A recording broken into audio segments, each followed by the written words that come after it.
Halo semuanya, selamat datang di sesi pembahasan kita kali ini. Hari ini kita bakal membedah sesuatu yang jujur saja, sangat menakjubkan. Kita akan melihat peta rahasia yang biasa dipakai para insinyur untuk mengendalikan struktur internal tersembunyi dari dunia modern di sekitar kita. Jadi kalau kalian pernah penasaran gimana caranya material baja atau logam bisa sekuat itu, nah, disinilah semuanya bermula.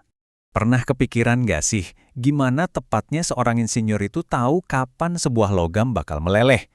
Ini bukan sekedar tebak-tebakan loh, ini pertanyaan krusial, apalagi buat mereka yang merancang mesin jet atau membangun kerangka baja gedung pencakar langit. Jawabannya sebenarnya ada pada pemahaman mendalam tentang gimana material ini berperilaku di berbagai suhu dan campuran. Masuk ke bagian 1, memecahkan sandi peta material. Oke, sebelum kita melompat jauh membedah paduan logam yang super rumit, kita samakan persepsi dulu ya dengan beberapa konsep dasar yang sebenarnya sering banget kita temui sehari-hari. Istilah pertama yang harus kita tahu adalah komponen. Gampangnya, komponen itu adalah bahan murni yang jadi titik awal kita. Ibarat bahan baku lah, kayak tembaga murni, nikel murni, atau biar lebih kebayang, bayangkan saja gula dan air yang masih terpisah sebelum dicampur. Nah, ketika komponen-komponen tadi kita satukan menjadi sebuah material yang spesifik, kita menciptakan apa yang disebut sebagai sistem. Sistem ini luas ya, bisa berupa panci raksasa berisi baja cair di pabrik peleburan atau sesederhana segelas air sirup yang ada di meja makan kalian. Di dalam sistem itulah kita bakal menemukan yang namanya fase. Fase itu bagian yang seragam, punya karakteristik fisik dan kimia yang jelas banget. Sama persis kayak endapan gula murni yang kadang tertinggal di dasar gelas sirup. Keduanya itu ada di sistem yang sama, tapi wujud dan komposisinya beda banget kan? Tapi ingat, sama kayak pas kita bikin air gula tadi, pasti ada titik di mana airnya itu udah nggak sanggup lagi melarutkan gulanya. Nah, ini yang kita sebut batas kelarutan. Pas sistem udah mencapai titik jenuh ini, sebuah fase kedua yang terpisah akhirnya muncul, karena materialnya udah mentok, nggak bisa nampung atom tambahan di dalam strukturnya.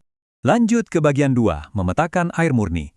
Mari kita amati sistem satu komponen yang paling akrab dengan kita semua, yaitu H2O, dan kita lihat gimana sih peta fase-fasenya ini bekerja?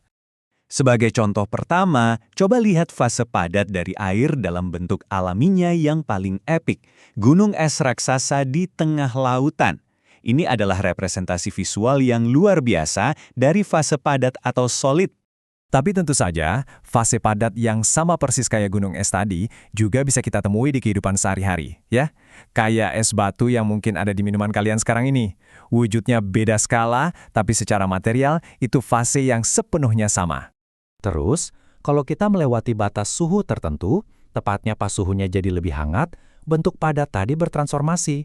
Dia mencair jadi fase cair, wujud liquid murni yang biasa kita tuangkan ke dalam gelas.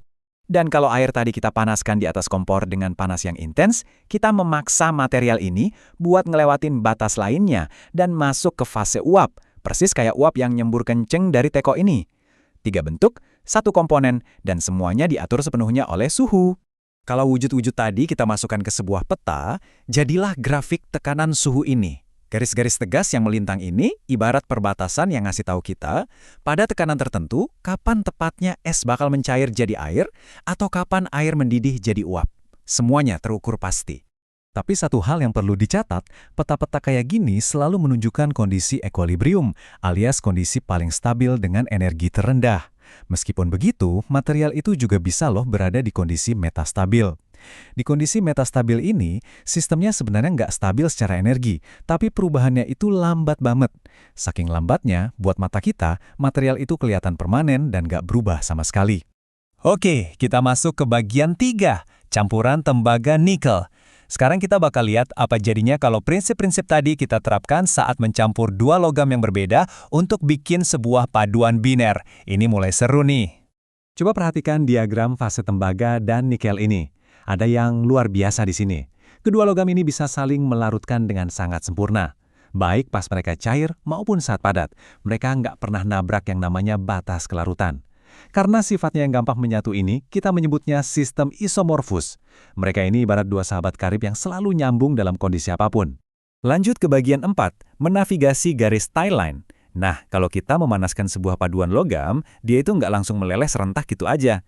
Dia bakal masuk ke semacam area transisi, zona lumpur, di mana wujud padat dan cairnya itu eksis secara bersamaan. Buat memecahkan teka-teki tentang susunan kimia pasti dari bagian yang padat dan cair di zona campuran itu, insinyur pakai trik grafis yang simpel. Kita tinggal tarik garis lurus mendatar yang disebut tie line, memotong langsung melintasi peta di titik suhu yang lagi kita teliti. Kayak contoh garis di angka 1250 derajat Celcius ini nih. Nah, ini membawa kita ke bagian 5, menguasai aturan tuas. Mengetahui komposisi fasenya sih bagus, tapi di dunia nyata, insinyur juga harus bisa ngitung berapa persisnya berat fisik dari masing-masing fase yang ada di situ. Caranya gimana? Kita memecahkan masalah ini pakai prosedur 3 langkah yang disebut aturan tuas. Dan percaya deh, dinamakan begini karena cara kerja rumusnya benar-benar mirip kayak hukum fisika waktu kita main jungkat-jungkit buat menyeimbangkan massa beban. Persamaan matematikanya itu cantik banget loh. Kita tinggal ambil panjang segmen garis tie line yang ada di seberang fase yang mau kita hitung, terus dibagi sampai total panjang garis tie line-nya. Lewat cara ini, kita bisa menghitung fraksi massanya secara visual dan presisi. Benar-benar memuaskan lihat logika fisika bisa diterjemahkan seelegan ini di atas grafik. Sampailah kita di bagian 6, mengamati pendinginan logam. Jadi, poin krusialnya, ngapain sih kita repot-repot belajar baca grafik dan narik-narik garis di peta tadi cuma buat ngeliatin logam mendingin? Ini dia alasannya. Sifat fisik, seberapa kuat material itu menahan beban, atau seberapa ulat dia, semuanya sangat bergantung pada struktur mikronya. Lewat panduan peta diagram fasa ini, para insinyur bisa mengatur laju pendinginan secara perlahan. Jadi, wujud padatan terbentuk sedikit demi sedikit dengan susunan struktur mikro yang memang diincar. Peta inilah yang jadi buku panduan rahasia di balik material paduan terkuat yang kalian lihat di dunia saat ini. Tapi sebagai penutup, coba deh kita sedikit keluar dari batasan yang ada. Diagram fase tradisional kan dengan setia memandu kita melewati aturan keseimbangan yang sempurna. Terus, gimana jadinya kalau kita sengaja merusak aturan-aturan itu? Gimana kalau logamnya kita dinginkan secara super cepat dan menjebaknya di kondisi metastabil? Kekuatan rahasia apa yang bakal muncul? Nah, teka-teki itulah yang selalu menanti untuk dieksplorasi di masa depan. Terima kasih banyak udah menyimak pembahasan ini.